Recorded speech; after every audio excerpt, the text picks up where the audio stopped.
All right, 6:35. We've got 270 people online. I reckon that's a good enough reason to kick off, Harry. So thank you, everyone, for coming along. Congratulations to everyone in Melbourne who survived the earthquake today.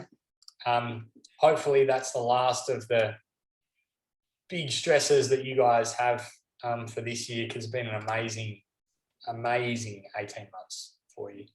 So we've run a few of these webinars, and by far the most popular webinar is anytime we talk about walking. And I knew as soon as I put 10,000 steps on, we were going to get a huge number of people coming along. And lo and behold, we have. So I brought along a little bit of assistance this time. So Harry is joining us from Garmin Health. And Harry's looked after Garmin Health for the last 8 years. He's got a 30-year background in consumer electronics. But in the last 8 years, Garmin Health has made huge inroads, not just in looking at fitness, but certainly moving into the area of health. The technology that Garmin's brought on has been fantastic from a physio point of view, but also from a consumer point of view as well. And I know a lot of the questions that I often get about walking are really related to technology and devices. So I called in a bit of a favor and I said, Harry, would you mind joining us on a Wednesday evening? And Harry's very kindly joined us from down in Victoria. So thank you, Harry, for joining us tonight. No, my pleasure, Tim. Great to be here. It's always good to chat with like-minded people and people that are interested to learn more about what we do and how they can improve their general well-being and overall fitness. So yeah, fantastic to be here. Thank you. Now I've got quite a few questions, so I'm going to ask you a few tough questions on the technology that you've got. But before we get in, we've made a bit of a habit here of asking a few questions of everyone who's joining. So we've got nearly 300 people on at the moment. And I'd really like to know a little bit about how many steps that you're taking, whether you've taken more or less steps during COVID compared to 2019. And I also am really interested in knowing whether you've got a Garmin or a fitness tracking watch, whether you don't, or whether you think that you might possibly get one. So I usually have to leave these open for 1 or 2 minutes, and certainly with nearly 300 attendees, I reckon I'm probably going to have to leave it open for all of that time.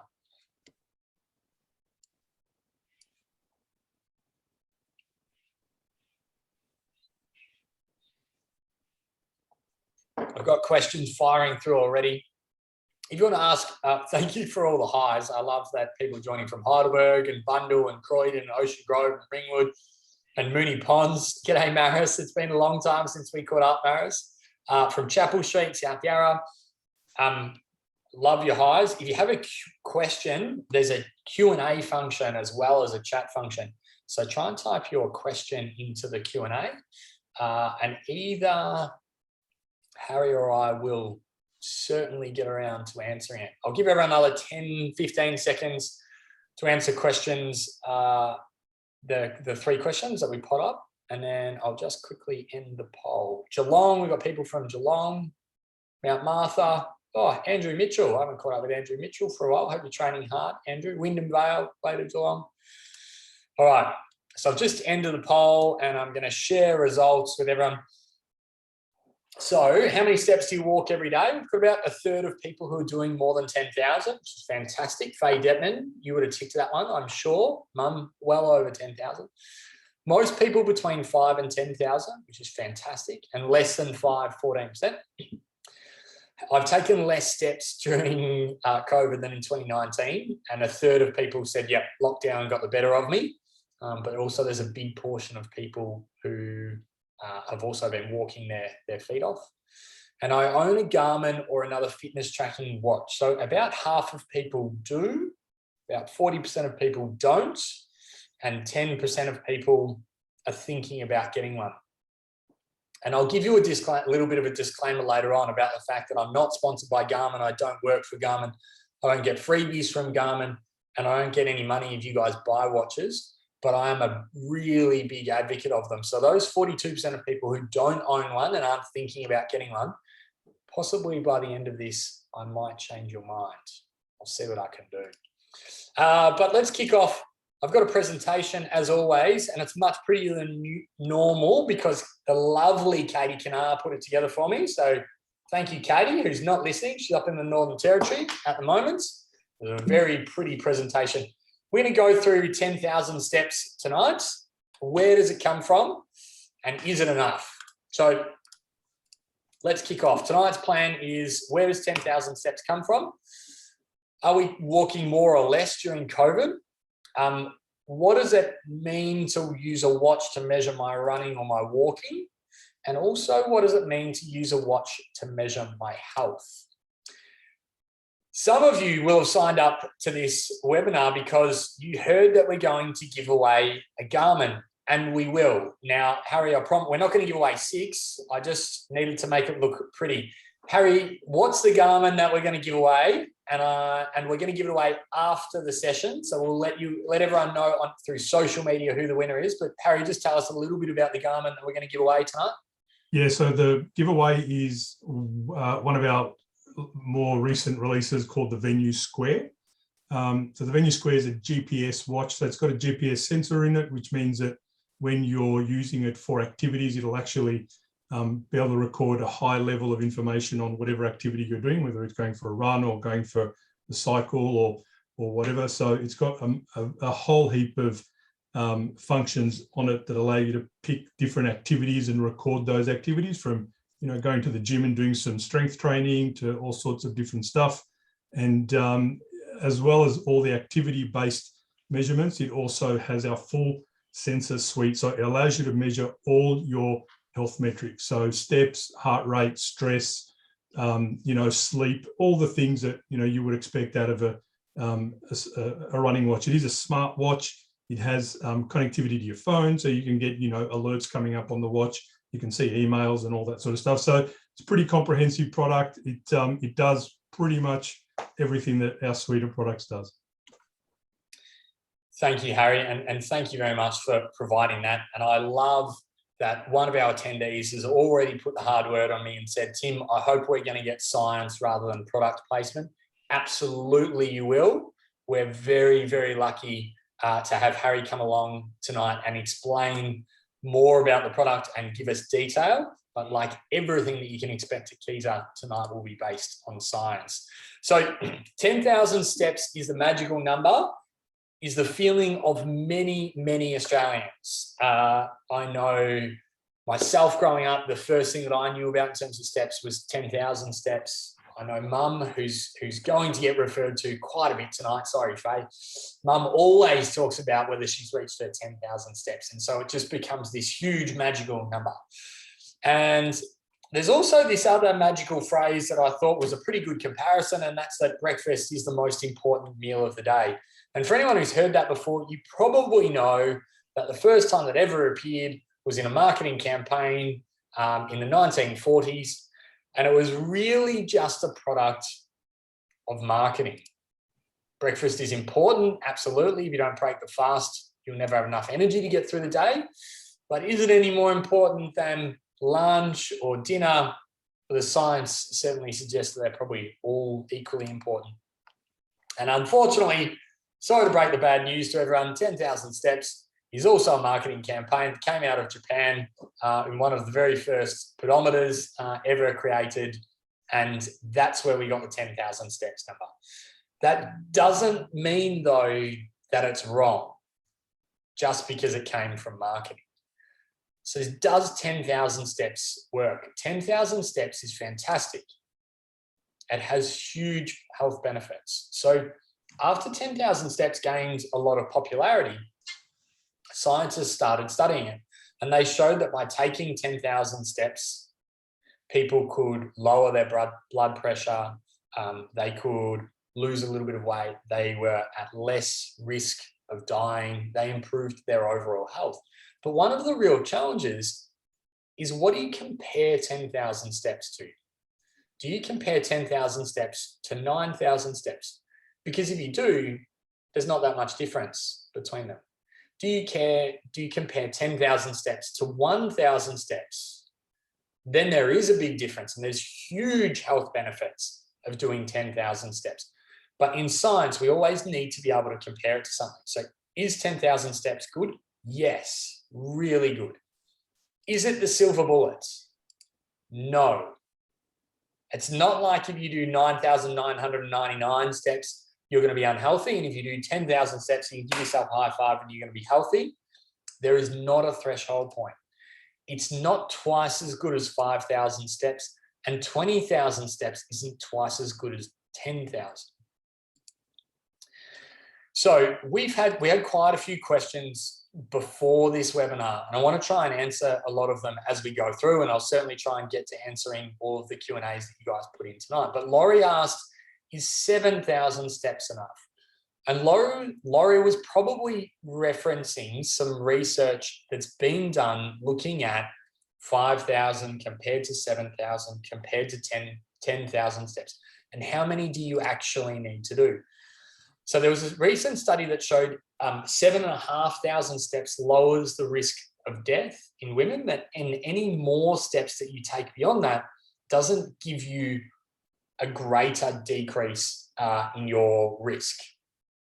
So as long as you're hitting 7,500, it seems to be pretty good. There is also research in British postal workers that you to be able to reduce your waistline, you actually needed to take a lot more steps. So depending what research article you read and what metric you're looking at will dictate whether 10,000 steps is sufficient or not. Certainly what the research does agree on is that 4,000 steps or less is a problem. So that's the takeaway here is, yes, absolutely. I want everyone to aim for 10,000 steps. 10,000 steps is a really good aim. But what I first say to my patients is, don't worry about the peak. Where's your trough? Is there a day or two in the week where you're only reaching 1,000 or 2,000 steps? If that's the case, then that's a really big problem. So I also got a question from Terry, and a 78-year-old unnamed attendee who gave me a fair bit of his background, but not his name. Does the requirement for 10,000 steps change with age? The answer is no. We still have a recommendation of 10,000 steps. What probably will happen is that your walking speed decreases as you age. So you will much quicker in incidental exercise cover your 10,000 steps and may not require to go on a really big walk to be able to cover 10,000. Now, pain may become a limiting factor of getting to 10,000, so you still want to try and aim for that. But certainly at any age, I'm encouraging everybody to try and hit 5,000 steps. So it was really nice that a lot of people sent in questions. That was fantastic. Here's an example of some of the questions that we got. Some of them were just cheeky comments sent to me by old patients who wanted to say hi. So thank you, James, for complimenting me on the photo that got sent out. I appreciate that. So right at this point, my mum's sitting at home on the couch in Macedon. She's going, Tim, you've confused everyone. Just tell them what they need to do. Here's what you need to do is 5,000 steps bare minimum every day of the week. You need to have a minimum of 3 days a week where you hit over 10,000 steps. And you still on top of that need to do 2 strength training sessions a week.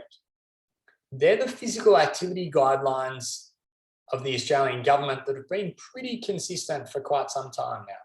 So 150 minutes of moderate intensity exercise every week, 2 strength training sessions. So if you can do 5,000 steps every day, 10,000 steps 3 times a week, keep doing your strength sessions, your health will be fantastic. So Harry shared with me a little bit of data that Garmin had picked up during the first year of the pandemic. So this data comes out of 2020 and it's a direct comparison compared to 2019. Keep in mind that normally only 1 in 5 Aussies reaches 10,000 steps. But worldwide, we saw a decrease of about 7.5% in the last 12 months. But we saw more people taking steps during logged activities. So, Harry, can you just give an explanation for everyone listening, the difference between overall steps and then the steps being taken during logged activities? Yeah, so it's pretty basic. There's a little sensor in the watch called an accelerometer, and the accelerometer is what we use to detect when someone is walking, as opposed to, if they're just, sitting on the couch or whatever. So that accelerometer basically detects movement in a sensor, or movement of the individual, and the sensor moves with it, and you can notice that direction changes and the intensity of the movement changes, etc. So when someone is just wearing a smartwatch and it logs steps and that person walks, then the watch is logging every step that person takes during the course of the day. And you might sort of get through your day and you might see that for that 24-hour period, you walked just, let's say, 10,000 steps. However, it is also possible on many of the watches to select an activity type that you're actually performing for a specified time. So if you look at our watches and you go into the activities menu, you can actually select walking as an activity, and you press start when you're about to start your walk and stop when you end your walk. And in that period of time, the watch will then tell you that, if you went for a 1 hour walk, you may have done, 2,500 steps in that 1 hour. So over the course of the day, you did 10,000, but when you logged that 1 hour's worth of walking as an activity, it cuts it out, I guess, or just takes it away from the other 10. Well, it doesn't take it away, but it isolates it and says, you did 10,000 during the course of the day, but you also did a 1 hour logged activity. Now, if you're using one of our devices that has, other sensors in it, like a heart rate sensor, for example, and a GPS sensor, then we use a lot more information from the watch to give you a lot more information on what you did during that activity. So if there's a GPS, for example, in the watch, we can show you where you walked. Because there's a GPS in it, we know that you may have walked uphill as opposed to walking on the flat or walking downhill. If there's a heart rate sensor in it, we can detect your heart rate. So the purpose of all these additional sensors is that we're able to come up with a much more accurate understanding of not only how far you walked during that 1 hour, but also at what intensity you walked, and how much effort you put into that walk. And I guess we'll get to this during the conversation, but this has all got to do with how you can walk all day really, really slowly, or you could walk really, really intensely for an hour and have a very different impact on your health by doing that. So that's what we do. So we measure the whole day's activities, but when you actually select a specific activity like walking, then we can detect a lot more we can measure a lot more information and relate it to that walk and give you a more comprehensive overview of the 1 hour walking session that you did. And the same applies for running and going for a cycle or doing a strength session or what have you. Yeah, Harry, I think it's really important to make that difference. Like if you compare that Japanese pedometer that 10,000 steps was based on, the technology in that compared to the technology that comes in lots of smartwatches and fitness trackers these days is completely different. And I'm getting lots of questions about, what about the length of steps? How do step counters take this into account? I take longer steps than my friend. It's a really good question, Kathy. And the answer is that from a steps point of view, it doesn't. It just takes into account the number of steps that you did. But when you combine it with all of the other metrics, so you look at speed. So if you measure walking speed, you look at heart rate, you look at rest rate and things like that, then you can get a bit of an idea of intensity. And that's why 10,000, one of the reasons why 10,000 steps isn't a magical figure. I've done 10,000 steps today because I went for a run, but I'm going to go for a cycle on Saturday and I'm probably going to get to like 3,000 or 4,000 steps. but I'm going to cover a long way on the bike, and still that's really good for me. So Pam, your question, if you're doing swimming and cycling lots, you don't need to do 10,000 steps. Absolutely, you don't. What is really interesting is that during the pandemic, the number of incidental steps went down. So less people were walking to the bus stop. We're working from home. We're to have to take 5 steps from our bedroom to our kitchen and 10 steps into our office, and that's it. But then so that's what happened here. Our number of steps went down, this shaded area, but then it started to climb back up because people realized this wasn't going to be a 2 or 3 week thing. So we all had to start logging more activities. We had to go for a walk, we had to go for a run, we had to do stuff outside. And so that's what we saw over the period of 2020, is that gradually that number of steps built up until it was only just below where it had been the previous year. And there are a couple of other things that changed during the pandemic. And I think it's really interesting to look at it from a worldwide perspective. So this graph here shows the decrease in the number of steps taken by country. And you can see it wasn't huge in Australia. It wasn't huge in a lot of Scandinavian countries, but like in countries like Africa, the number of steps went down significantly.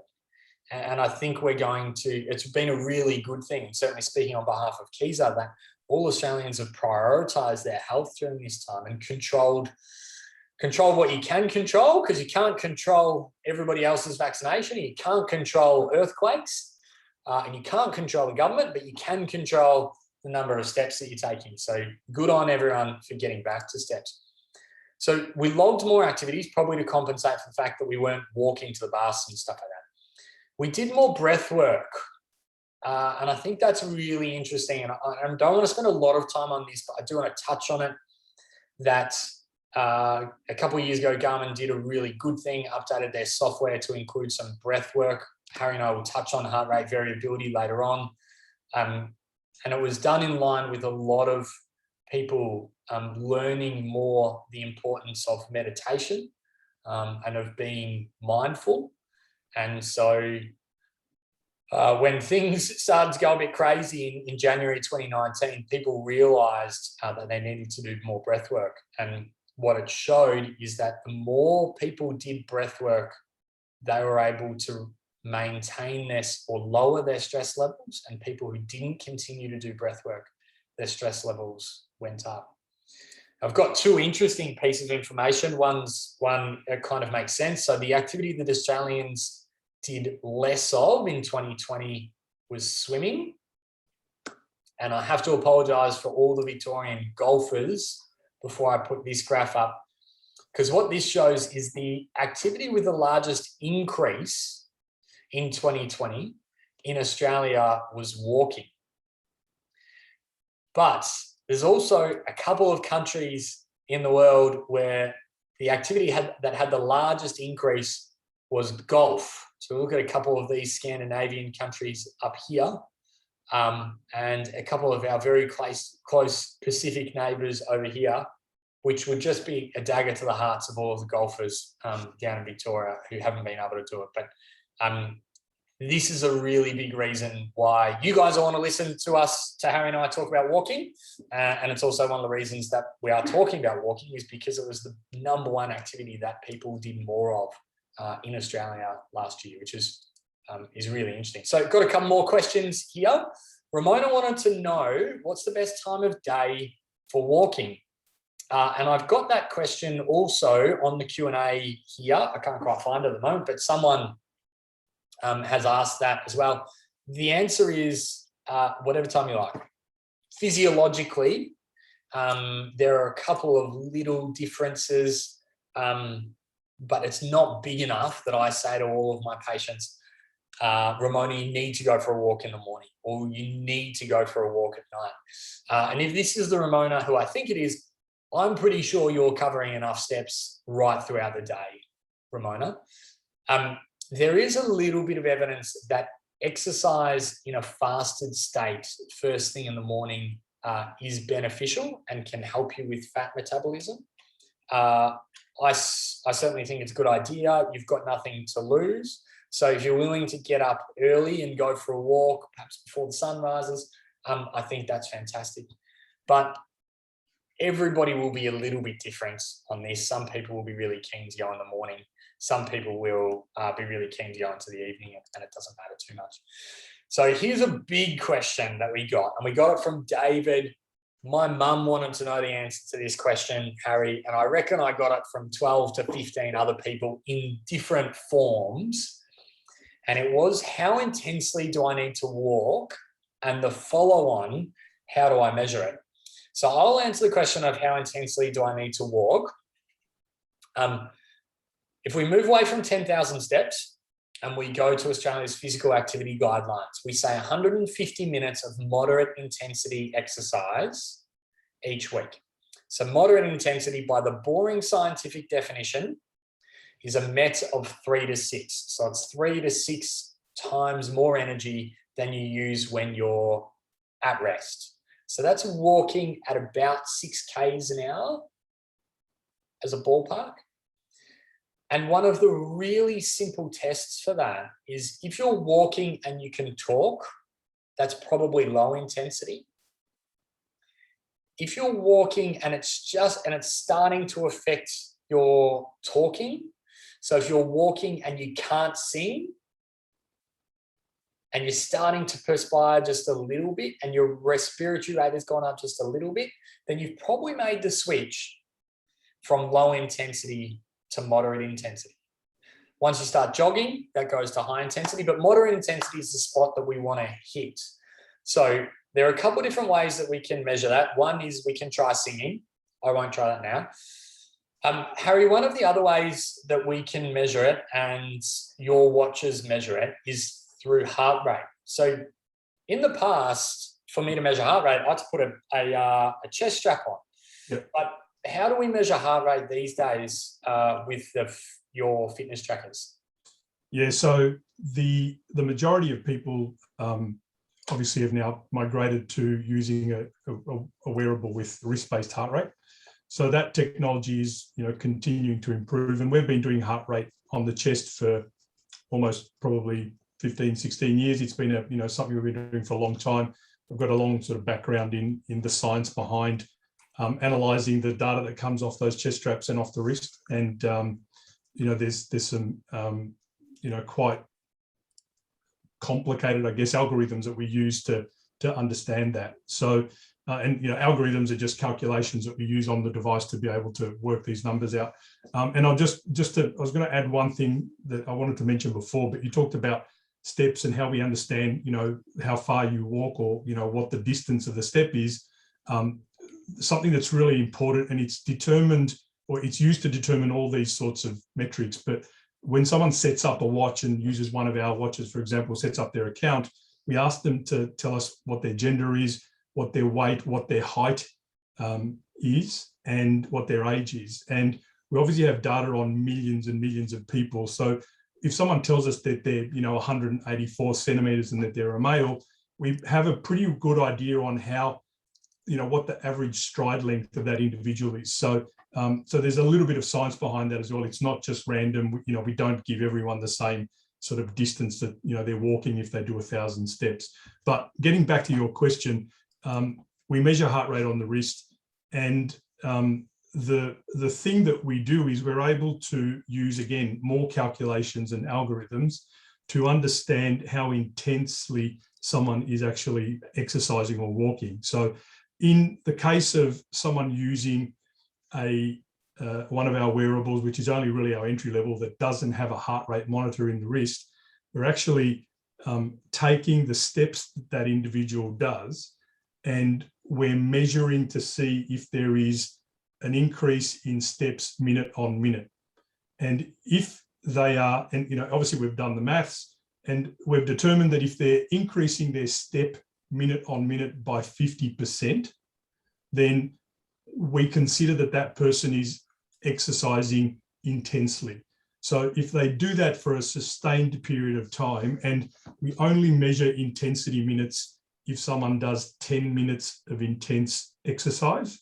So if they're doing a 50% increase on steps minute on minute, then they'll eventually start registering intensity minutes.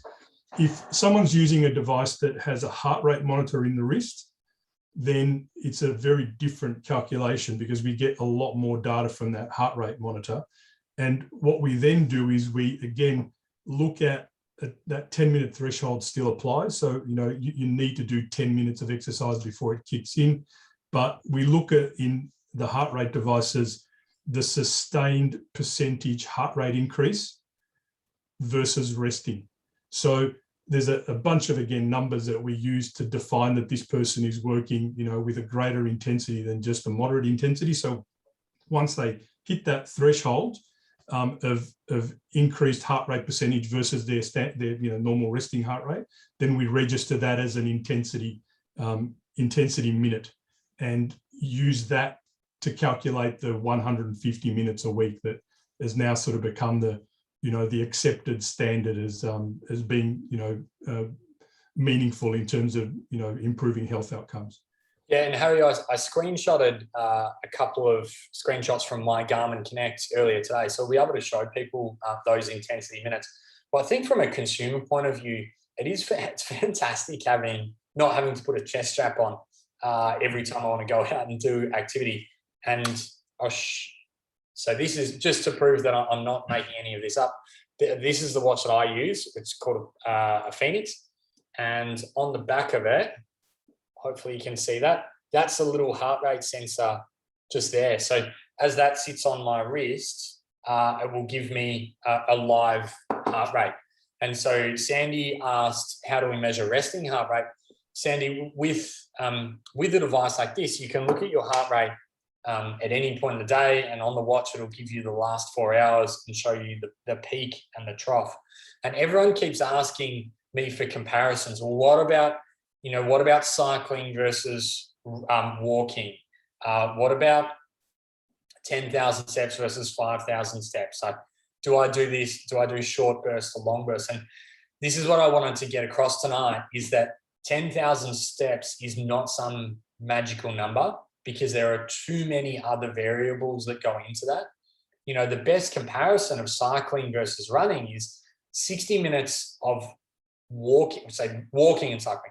60 minutes of walking at a heart rate of 120 is very similar to 60 minutes of cycling at a heart rate of 120.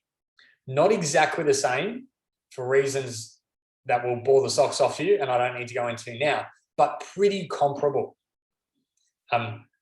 Time in and of itself is not enough, because you need to measure time and intensity. And essentially that's what the watch does. And this is why it's fantastic for physios, because it gives us a little bit more data and information. Is we can look at not only how much distance did you cover and what did you do, but what intensity did you look at as well.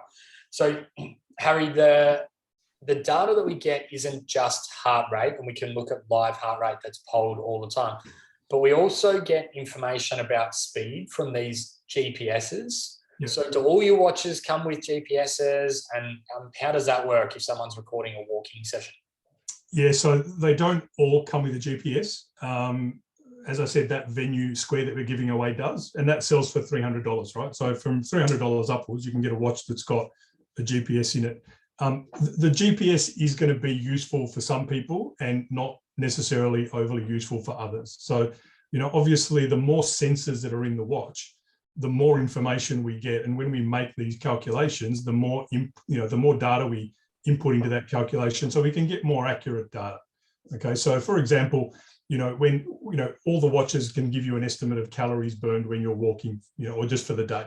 If you're using one of our entry-level products, with no heart rate, then we just do an estimate based on your height, your weight, and your age, and your gender, and how many steps you covered.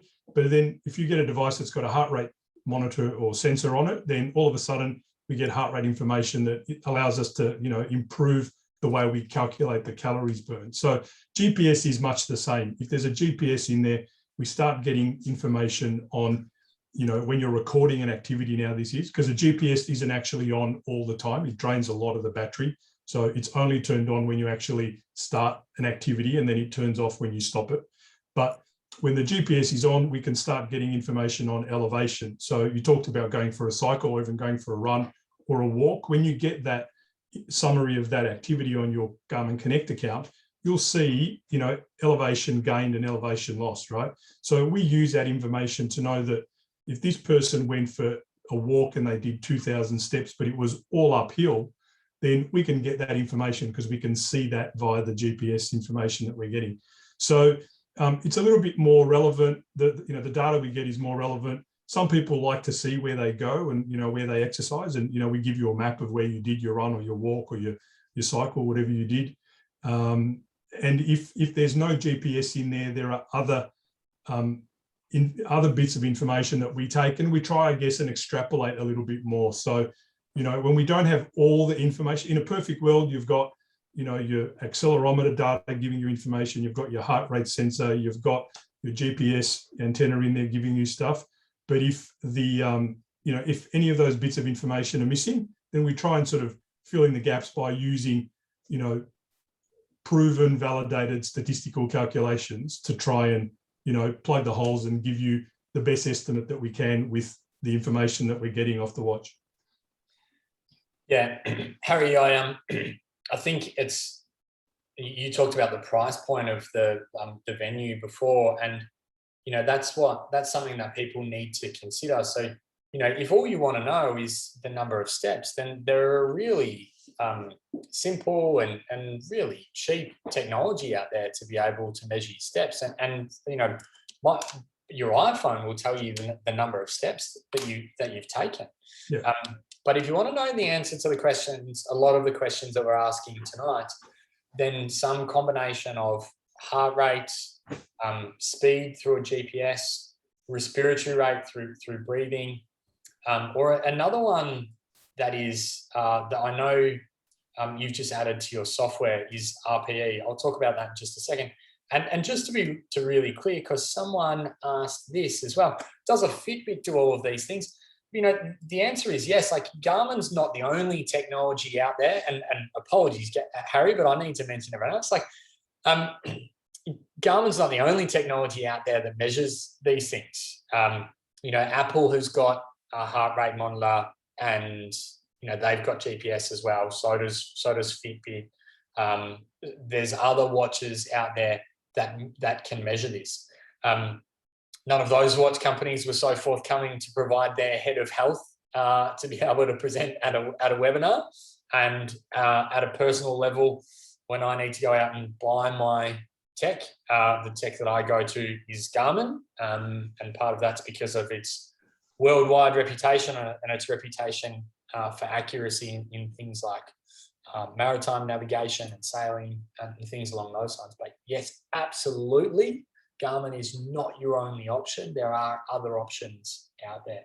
But if you stick with us tonight and you do decide that you want to get a Garmin, we might be able to look after you with a bit of a discount. Harry, Garmin just added a couple of questions at the end of a walk or the end of a run. The first one is a rating out of 10. How hard did you find it? And the second one is a rating out of 5. How strong did you feel? Why did you guys add those in there? So I guess there's a lot to be said for having a sensor to pick up some information, but it doesn't, I guess, override the input and the feedback you can get from the individual, right? So when you sit down and talk to a patient, you're just obviously you can get information off a watch or the equipment that they've been on, but you ask them questions, and it's the same with us. So we use that information to allow the individual to report on how they feel and what they felt after the session and how it went. And that's not used by us. It's just added to the data that we make available to that individual to view on their private Garmin Connect account. And it allows over time that person to see how they're changing, because much the same with people that look at mood scores, and you notice a lot of times you'll get up in the morning and you might be using different apps, and it'll you'll get something that'll say to you how you're feeling in the morning, or just pick the smiley face or the grumpy face or the 50-50 face. So it's all this is about just trying to get a little bit more input from the individual and just see how they're feeling and what I guess that makes, in terms of, a difference in the results that they're getting, and, particularly over time. It's more about looking at, do the patterns change over time? Are they always feeling the same? Or, they might start obviously doing some activity and they feel terrible because they've only just started, going for a walk, right? But over time they see that they're improving, and they can see that they're becoming more positive, and it's getting easier, and they're getting fitter. So, their feedback changes. So it's more about that self-reporting. Yeah, Harry, as a physio, and any doctor, any health professional who's on these presentations tonight will be rapt that you guys have done that. And as far as I know, I think it's certainly the first software that I've seen where you've done it. And it's because there's so many other variables. Like, unless you're walking the exact same route, the exact same speed, the exact same temperature, the exact same time, in the exact same mood, on the background of the exact same sleep, then something physiologically is going to change. So one of the best measures of intensity for everybody, for elite athletes, every single elite athlete in the world will measure their rating of perceived exertion, RPE. Yeah. Everybody, every session, every day, they will measure it. And it's one of the most accurate ones getting out there. So, what's the best measure of moderate? Well, it's actually what you perceive to be moderate. And I think that's a really important concept to understand. Is we've got all of this technology, but sometimes our own mind is the most powerful thing. So Mum wanted to know, do my incidental steps count? She also wanted to know about intensity, but I think, Harry, we've probably covered that off, that when your watch says 15,000 steps, it's counting all of your steps through the day. And then if you record a specific walking session, it's counting the steps in that walking session. So good question, Faye. I'm sure you've ticked over 25,000 steps today, so I don't think you probably need to worry too much. Got a few more questions here. A couple of them were Kieser specific. So Carolyn asked, I train at Kieser twice a week, then stopped because of lockdown. How long does it take to lose strength? Not loose strength. Apologies there. Carolyn, your body is so this is a bit of a different question to walking, but I wanted to tick it off. Your body is very good at defending its physiological gains, whether they be strength, endurance, stuff like that. And you don't necessarily have to do too much. So you could go from training twice a week to training once a week. So do 50% of the load and probably only lose 20% of your results. The key is that you need to be doing something similar. So if you haven't done any strength training, you'll start to lose a little bit of strength inside of 2 weeks. And if you've been away for 4 weeks, then I'd recommend when you come back that you drop your weights by a minimum of 20%, but have a chat to one of our team, because there might be reasons that you would drop it by 30% or more. But really at that 2-week mark, that's where it starts to drop off. If you've been training for 10 years beforehand, you'll retain it better. You'll get it back quicker. If you've only been training for a couple of months beforehand, you'll lose it quicker and it'll take you longer to get it back as well. Another question from Stephanie, and I've got this lots of times on the Q&A tonight. Do I go for 1 long walk or 5 short ones? Doesn't matter. What it's really about is consistency on a daily basis and consistency on a weekly basis. So Andrew asked me a question of, is it just about the number of minutes that you do for a week? Can I do 150 on Sunday, nothing for the rest of the week, and will I be equally as healthy? No, but you don't have to do the exact same amount every single day. So Stephanie, whichever suits you best. If you want to walk the dog 10 times for 10 minutes, that's okay. If you want to walk the dog once for 100 minutes, that's okay as well. The point is, any little bit of exercise will certainly help. And what you would do in that case is you would look at a metric on the watch like intensity minutes that Harry was referring to before, or you look at overall steps, because it'd be hard to measure the intensity of a really short episode. There are a couple of other things that I do want to touch on from a watch and health point of view. Harry, there's specifically heart rate variability and pulse oximetry. So quick definition of heart rate variability. Do you want me to give that, Harry, or do you want to give that one? Let me try it in my layman's terms, and then you can jump over the top when I make a mistake. Yeah, it actually might be better in layman's terms. I just talk like a boring scientist too much. Yeah. So look, I guess the easiest way that I use to explain this is that there's a measure of what we call the beat to beat interval. So when your heart beats, obviously there's a gap between one beat and then the next beat. So that's recorded by the heart rate sensor that's on the watch.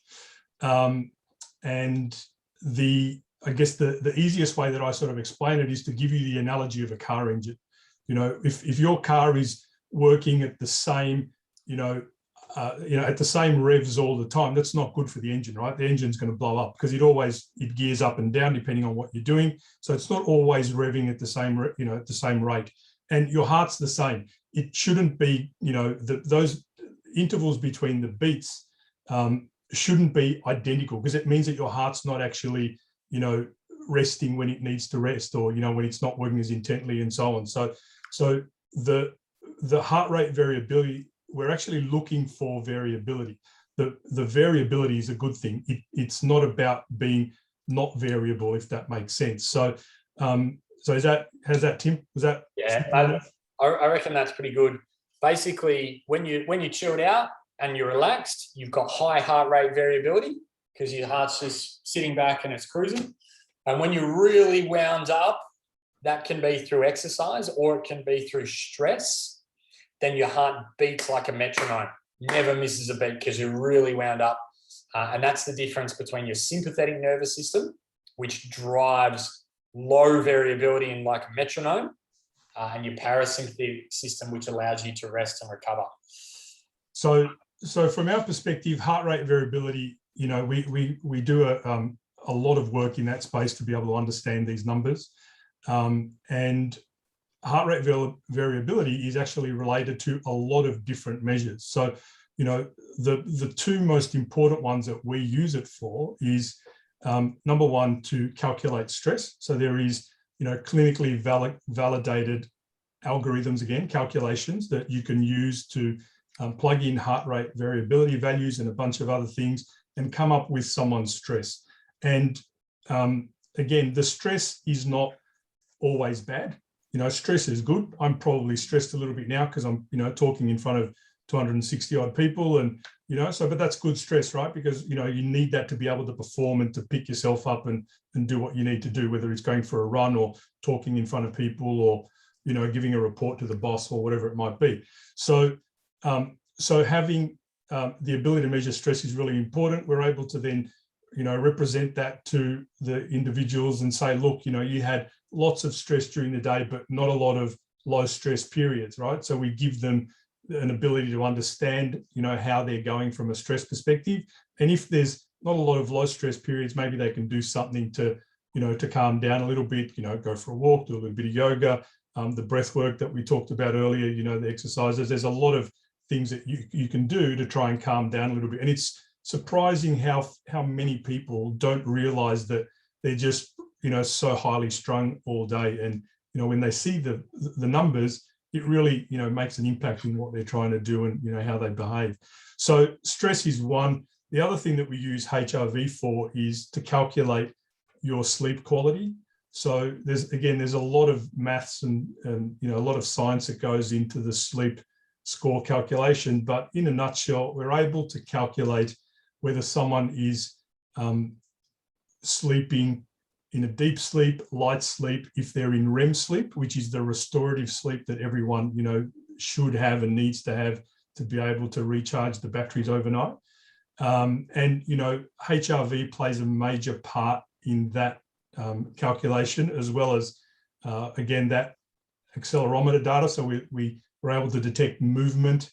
We're able to detect some other information off the heart rate sensor. So there's a lot of things that we do, and there's other things that we're working on where HRV also has an important, role to play. So it's one of the key things that, allows us to, again, as I said before, just supplement all the other data that we collect and give us a much better,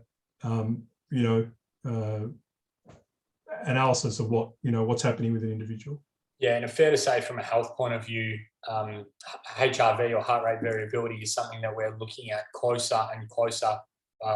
It's being looked at really closely in elite sport, and things in elite sport filter down to everyday people. So we look at it for recovery, we look at it for psychological state, depressive symptoms, all of those type of things. And Harry, just quickly, pulse oximetry, because we've got 5 minutes left and a couple more slides to go through, but you've told me a little bit about pulse oximetry and sleep apnea and some of the research being done there.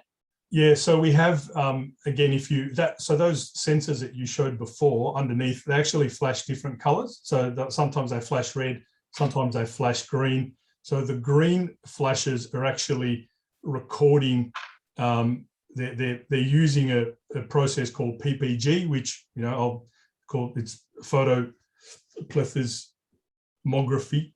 I've got to get that right. So basically it's just an ability to measure the flow of blood through the vessels. So, that information and the HRV information, again, is put into sort of quite sophisticated algorithms, and we use it to calculate the oxygen in your blood.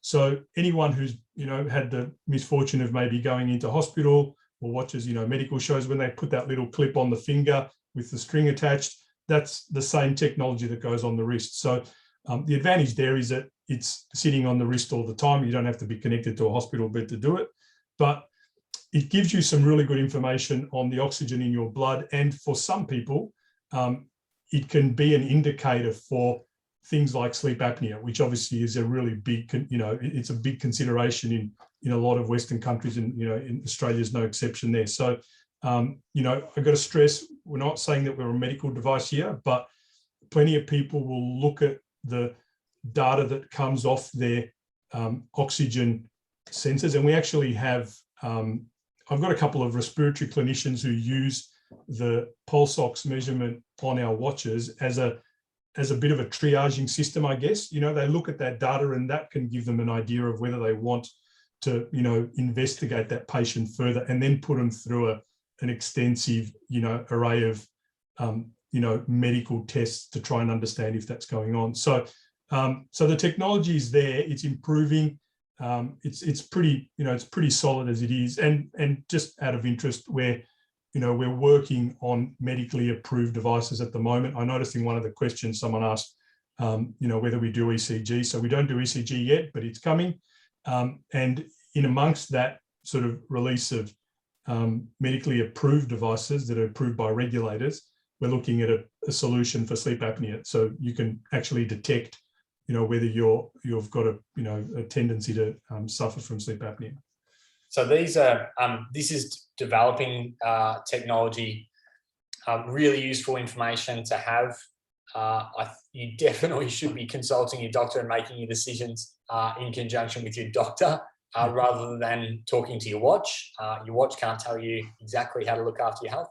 As beautifully accurate as it is on GPS and heart rate, these two are things that you will see evolve hugely in the future. So I want to tick off a couple of things here now. I'm a massive fan of walking. Walking's fantastic for your cardiovascular health and lowers your overall risk. There are no cons of walking. There's just a couple of limitations. It doesn't protect your muscles from wasting, and we know that after the age of 35, which is my age at the moment, we start to lose muscle mass every year. So it's really important to look after that. There's not enough load in walking to increase your bone density. And there's limited injury protection from walking. So I'm a huge advocate of walking. Everybody should do it. I make sure that mum's doing it all the time, but I also make sure that mum does 2 strength training sessions a week, because it's a combination of those 2 things that will keep all you guys healthy and my beautiful mum healthy too. A couple of questions. I feel like I've lost muscle. It took me months to build. Do you have any tips? My number 1 tip is get back in and start doing some strength training that you can. If you can't get into a Kieser clinic to be able to do it, book a telehealth or a teletraining session with one of our team. They're hugely helpful to be able to set you up with something at home. because it is really important that we minimize our losses during lockdown. I don't work for Garmin. I don't get free Garmin gear. I don't get any money if you buy a Garmin tomorrow. But I'm a huge advocate of the data because it helps you with safety. It helps with specificity of intensity, because I think that just the number of steps isn't quite enough. I think you need more information. Helps you pick that intensity, and it's really useful from a coaching point of view. And Harry and I haven't even touched on the coaching capabilities of the watch. But I do really strongly advocate these for a lot of clients. No, you don't have to have the most expensive watch in there, but you can get some data. That's fantastic. For people who love data, this is my Garmin Connect from this afternoon. So I went for a run this morning at 6:30. So it'll give me things like heart rates, it'll give me ascent and pace, which is fantastic. Sandy, you asked about resting heart rate. So my resting heart rate's 54 today, peaked at 160. So I worked hard, but not too hard. It'll show me what my stress has been throughout the day. So my stress score of 40 is pretty common for me on a day where I've gone for a run. And I practice what I preach. I'm going to tick well over my 150 minutes of exercise this week. I've done 12,000 steps today and gone up 37 floors. So some of this data will be interesting to some people. Not all of it will be interesting to everybody, but I wanted to include this to make sure that everybody could see it. And Harry and I are going to stay online for another 5 or 10 minutes and answer lots of questions. But I've got a little bit of a surprise for everyone, a gift for everyone who made it to the final bit of our webinar. And that's that if you can send us at Kieser, people@kieser.com.au, a photo of how you get your 10,000 steps in each day, I will reply with a discount code to Garmin, which Harry has very kindly offered to give us.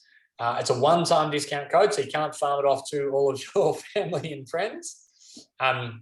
But if you can send that image into us and you're happy for us to make you a collage of your image and reproduce it as a thank you for tonight, then in return, we'll send you a discount code, because only 50% of people on this call have got a watch. And hopefully now understanding some of the data that comes out of that watch, a few more people might be interested. And Tim, just to add to that, I'm happy to have the code allow them to buy, a watch for themselves and their partner, or for, so they can get a couple, and it'll be off the range of our Vivo range of products. So, that includes products up to around $600 in price, and they will allow them to, record all the stuff we talked about today. They can play golf with it. They can go for a cycle, go for a swim. We just use it to walk and do whatever they want to do. So there's a lot of product there to choose from, something from everyone, and lots of different price points. So it doesn't have to be, can start from $129. So less their discount, obviously. So happy to do that with anyone who would like to send you a pic. Harry, there's probably a few people who might jump off now. So I want to say a huge thank you to you for giving up your time, for sharing that data with me as well, for the explanations that you've given. I think that sometimes I can get caught up in the science, and it's fantastic to have someone here who can, break through my level of detail and explain it in layman's terms. So if you're okay, I'll keep you on the line and we'll answer a couple of questions, but I just wanted to say thank you. No, my pleasure. Everyone attending. My pleasure. And I'm happy to hang on. I've seen there's some really good questions there, so happy to answer all of them. So happy to hang on. All right. Thanks, Harry. Let's start digging through these questions. So I thought I had to have a smartphone to be able to use your watch. Absolutely not. Lots of the data stored on the watch. It makes it easier if you've got a smartphone, but you can also sync it to your computer. The images I put up were from my phone. I was going to show you guys images from my Garmin Connect online. So no problems at all if you don't have a smartphone. I just should add though, Tim, just quickly, that most of these watches now, not just ours, connect via something called Bluetooth Low Energy. So you need a smartphone to be able to connect and upload the data. It won't connect to your computer per se. So a smartphone or a tablet is preferred, and in some instances it may work without, but most of the products that we sell will require a smartphone or a tablet. So I'm just sorry, I've got to just correct you on that one. Well, it's exactly why we've got the product specialist here, because even I've learned something tonight. So my apologies for answering that question incorrectly. That's not something that I even knew. If you've got an iPad or an Android tablet, then you could do the same. You could connect it on that. So if you've got a tablet, you don't need a smartphone. Pam, how do you account for using an e-bike rather than an ordinary bike? Yes, I would go by heart rate or rating of perceived exertion, Pam. I think that's a really good idea, and I'm a massive advocate of e-bikes as well. We did a podcast. Here's a plug for you. We did a podcast episode, Healthy to 100 by Kieser, on e-bikes, and it will go out tomorrow, Pam, if you subscribe to the podcast. Harry, a couple of questions around accuracy. So accuracy of the wrist-based heart rate compared to the chest, accuracy of steps. One person referenced their Apple Watch, and it gives them a hugely variable difference if they walk with a friend of theirs. So where are we at in terms of accuracy for the tech? Yeah, so look, so in terms of the chest strap is a really good one. So the chest strap is going to get you better results than a wrist-based heart rate monitor, depending on how you're using both products. So, that's really important. If you look at professional athletes, and we do, 80% of professional triathletes and, runners are using our products, but they'll probably use a chest strap, for training. The major difference is the wrist-based technology is a little bit more challenging if you're doing things that involve erratic wrist movement, because that tends to affect the heart rate results that it detects. So, for things like running and doing some, things that you've got sort of cohesive movement, it's probably not a big problem, especially if you're wearing it properly. The big trick is, you see people wearing their watches as bracelets or bangles. They need to be relatively tight on your wrist, so there's no gap between the wrist and the bottom of the sensor. If you do that, it's pretty good, but chest strap is going to be better, but it's probably only going to be useful for, someone who's a pretty serious or an elite athlete. Fantastic. As far as the steps are concerned, I don't want to be, saying anything negative about any other brand, but, not every pedometer or, device that calculates steps is the same. We put a lot of effort into understanding, all those calculations that I mentioned before and how to interpret a movement as a step or something else. So if you have a variety of different products, you'll find that there will be variation between them. We do a lot of effort, we put a lot of effort though in making sure that we try and make that, number as accurate as possible. So you'll probably find that, especially older generation Apple Watches maybe aren't as accurate as, or phones definitely aren't as accurate as having something on your wrist. So, it depends on what you're using. Yeah. Harry, got a couple of questions about golf and just which watch in particular you need to have for golf. I know on my Phoenix, I've got access to golf, but do you get access to the golf app on all of them? You have, you can actually go and search by, if you go onto our website to make it easy, you can actually search by the type of activity. And one of the activities is golf that we call out. So if you go and select golf, you'll find that there are a whole heap of products that actually allow you to record a round of golf. And then like many of the things that we have, you can also buy sensors to put on your clubs and all sorts of things, and range finders and, devices that can measure your swing. So there's a lot of golf stuff there, but a lot of the watches starting from around the $400 mark have got golf apps on them that will allow you to record golf on any golf course in the world. It's fantastic. I haven't had the opportunity to get out and play golf with it, but I've got a couple of mates who have. I've got another question about, do I get the same benefit from walking the same amount of time, low intensity versus high intensity? The answer is no. If you walk high intensity, you'll get more benefits. I wouldn't recommend walking high intensity every day. You kind of want to do a high intensity day, a low intensity day, high intensity day, low intensity day. So low intensity days, take the dog for a walk. High intensity days, get out there and march as quickly as you can. Lynn asked, does that mean the watch has to be worn to bed? Absolutely, Lynn. If you want to measure heart rate variability overnight and you want to get all of the sleep metrics, then you will need to wear the watch to bed. Okay, a Kieser specific question from someone anonymous. I've been coming on to Kieser for 8 years. Had 12 weeks off because of lockdown. I've got a couple of medical issues. Would it be fair to say that when I return, I should pull my weights back by around 30%? 30% would be the minimum for that anonymous attendee. So 20% is where we start. Health issues, we go to 30%.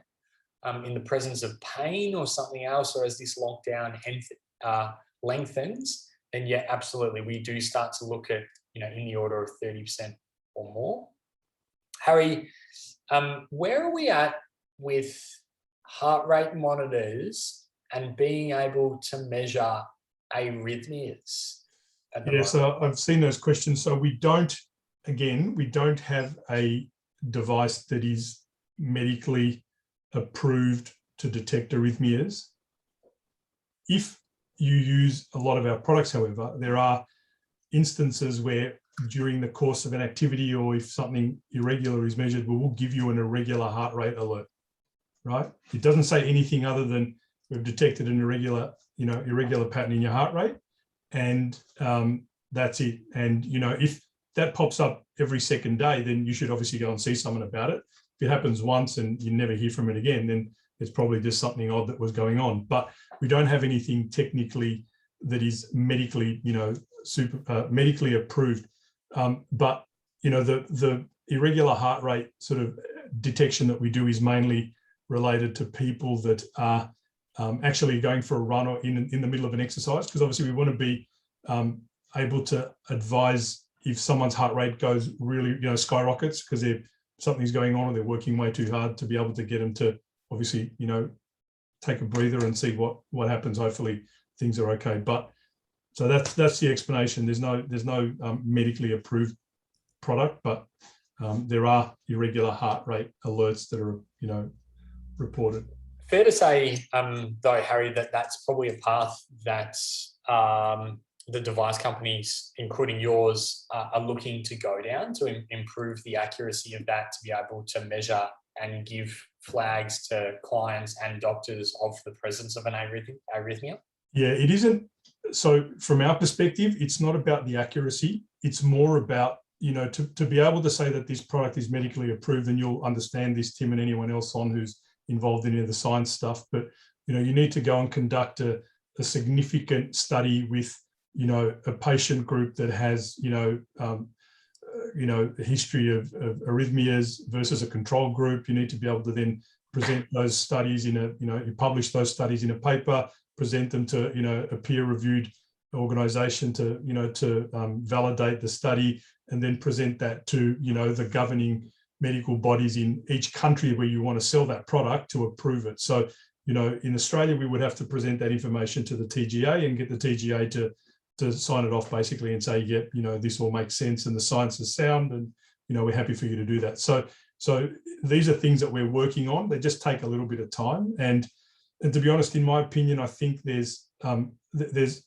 whole different conversation we can have, but there's a whole heap of, challenges around what happens if this is reported, and if it's, connected to your clinic, you're obligated then to, act on that report of an irregular heartbeat. So it's a question of, how all that sort of comes together. Is it just for the individual's use? Is it about reporting it back to their doctor? How does it work? So, ECGs where we've started now. There's a couple of devices on the market that measure ECG. As I said, we're working towards one of those as well. And I think over time you'll start seeing, products released that are consumer type products, like, from companies like Garmin and Fitbit and others, where, they're looking at sleep, they're looking at irregular heartbeats. As I said, ECG is already there. There's a lot of work being done. Well, we don't want to open up a can of worms, Harry. I've mostly avoided vaccination and coronavirus and things like that tonight. So we don't want to be getting too deep about where liabilities might be created if someone's got an arrhythmia. Yes. Meredith asked a question about heart rate monitor and affecting cognition. Meredith, it's a really interesting question. I have not heard previously of someone reporting an effect of their cognition wearing a heart rate monitor. But I think the last part of the question, Harry, can probably answer, which is, are there heart rate technology differences between Garmin, Apple, Samsung? So don't worry about the first part, Harry, unless you've got some specific answer on it, but the second part about differences. Yeah, so there are definitely differences in the sensor technology. I haven't looked at what Apple and Samsung are using at the moment, but there are a bunch of different manufacturers of sensors. So all the products don't use exactly the same sensor, and by the same token, they don't use the same science and maths to calculate what information comes from that sensor and how to display it as a heart rate score or a stress score or whatever. So we have for many years been working with one of the leading heart rate technology analysis companies, a company called Firstbeat, and we actually acquired Firstbeat about 7 or 8 months ago, or probably a bit longer now. We've been locked down for a long time. So Firstbeat is a technology company that basically analyzes heart rate information from heart rate sensors, and they work with a number of different watch providers. So Polar, for example, use Firstbeat analytics for their heart rate. So it is possible that you can get very different results. And again, I don't want to make any disparaging comments about anyone because everyone does really good things, but we believe that we have best-in-class sensors and, more importantly, best-in-class analysis and algorithm sort of work around how that data that the sensors collect is analysed and how that information comes to you. Harry, we've got one more question that I would like to answer, and it's top one, which is, if you're walking briskly for 3/4 an hour, approximately how many steps would you be walking? It's a really good one, Lorraine. I'm not sure that you're still online, but for everybody who's here, walking briskly for me is probably 5 to 6 kilometers an hour. So in 45 minutes, you might walk 4.5 kilometers.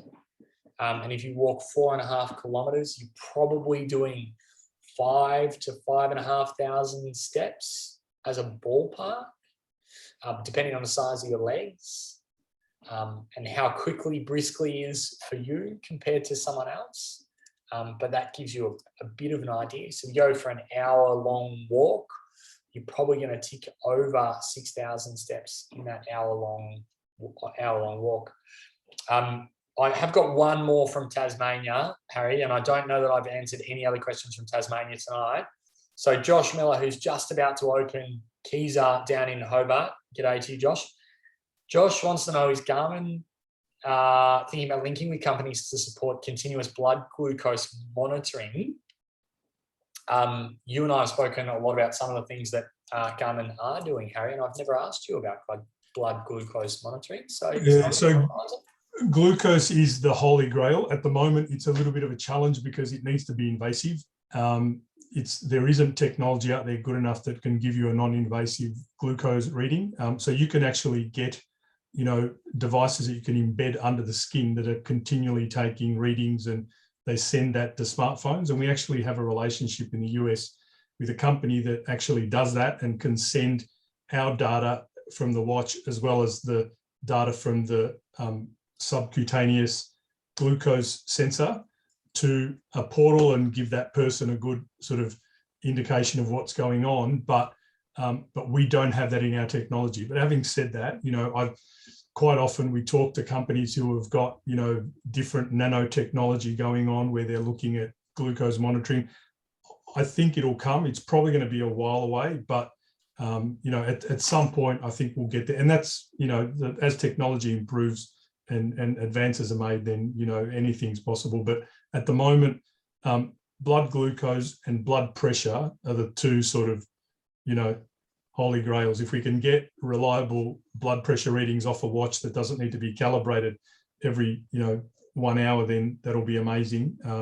And glucose obviously will make a massive difference in so many people's lives. Yeah, so it's a good question. I've just realised we're 54 questions down, and we've got 3 left, so we're going to finish off the last 3. Absolutely. Peter wants to know, how do I get more out of my Vivo Active 3? Give Peter my email address and I can help him out. Peter, I'm going to type in the chat my email address, and if you send me an email, I'll put you in contact with Harry, and you'll be going straight to the top to get your problem sorted out, mate. So, or if he sends you a picture of him recording his steps, you can get a Vivo Active 4 and it'll be even better. Yeah, I might be able to upgrade. 20% off, correct? Yeah. Anonymous attendee asked, exercise suggestion of people who receive the vaccine shots right after it. A lot of people will have it depends which vaccine you have. It's not my area of expertise, the vaccine, but assuming that you're an otherwise healthy individual, a lot of people will have no reaction at all to the vaccine. Some people have a small reaction for 24 to 48 hours. So if you're one of those people that has a reaction for 24 to 48 hours, I'd say just hold back on your exercise. It's not going to be the end of the world if you don't do it for a couple of days. If you're a bit uncertain, that would be my advice. And the last one, Dwayne asked about body battery. Yeah. It's a nice big one to finish off for you. That's the last question that we'll take for tonight, everybody. It's a good one, actually. So body battery is, so the question that we most used to get when people used to talk about all this stuff. So Tim put up his Garmin Connect thing before, right? And it had a million different numbers and graphs and charts on there. And people would look at that and say, okay, so I've got all this stuff there, but what does it mean altogether, right? So take away that body battery from the top, they look at that and say, what does it mean, right? So what we've done is we've taken the metrics that we feel are the most important in giving you a general understanding of your overall, I guess, position, your health position for the day. So we take things like exercise or activity, sleep, how much sleep you've done, what your stress has been like, what your heart rate has been like. And we put it together with some, again, with some maths and an algorithm that basically tells us that if 100% is you're 100% energized, right? And so we look at what you've done. So Tim, if you look at that number there, Tim is 44 out of 100. So he's obviously had a pretty full-on day today. He's been doing lots of stuff. He's probably been working. He said he went for a run in the morning. So, so he's drained his body battery by 38, which means he probably started at about, my maths is not that good, what's that, 82 in the morning.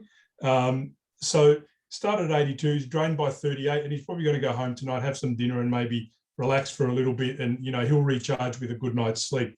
So the body battery just gives you a bit of an understanding of what your overall sort of health position is for that sort of day. And the way that it's used, I guess, is we tell people that, if you're getting home from work and you have a look at your Garmin Connect and your body battery says 18 and you are planning on going for a 20K run, you're probably better off sitting in front of the TV with a book and tea and just re-energizing a little bit rather than going out and doing that aggressive exercise. Because, that old adage of, you've got a little bit of a cold, so, I'm just going to go and run it out. I'm just going to go and smash a big session on the treadmill or go for a 10K run. And, that sort of, I guess, some people used to think that was really good, but in effect, it can actually be doing more harm than good, right? So it's about understanding where your body's at. If that number's low, you need to probably recharge the batteries a little bit. If that number's high and you want to go out and, do a 1 hour session at the gym, go for it. You're in a good position. And maybe, if it isn't that good, think about where you can improve. Is it your stress that's too high? You're not getting enough sleep. That's basically it. So I hope that sort of explains it. Harry, the way I explain it to people is as a physiotherapist, I could do without that body battery number because I look at all of the other things and I can combine the science together. But for the layperson, it's basically combining all of that information, everything that's been collected during the day, and giving you some really strong advice for exactly what you just said, which is I get 6 o'clock and am I tired or aren't I tired? Oh, I look at my watch. No, my watch says I've actually had a pretty good day. My body battery's high. I'll go out for a run. Or it says, oh, no, I'm at 14, so I won't go for a run. So it's a combination of all that information. Yeah, absolutely.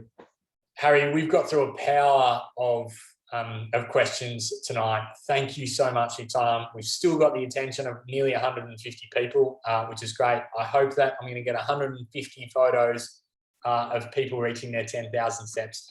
And I'd love to hand out a Garmin discount code to all those people. So thanks for your generosity with a watch and a discount code, and most importantly, your time and expertise, Aaron. My pleasure, Tim. It's been, it's always, as I said, always good to connect with, like-minded people and help out. And I've really enjoyed the conversation and the questions. So thank you to you, and thanks to the audience. It's been fantastic. Thanks, Harry. Stay safe, everyone, whatever city you're in Australia. Let's hope it's a boring day tomorrow. Hopefully. See you guys. Thank you.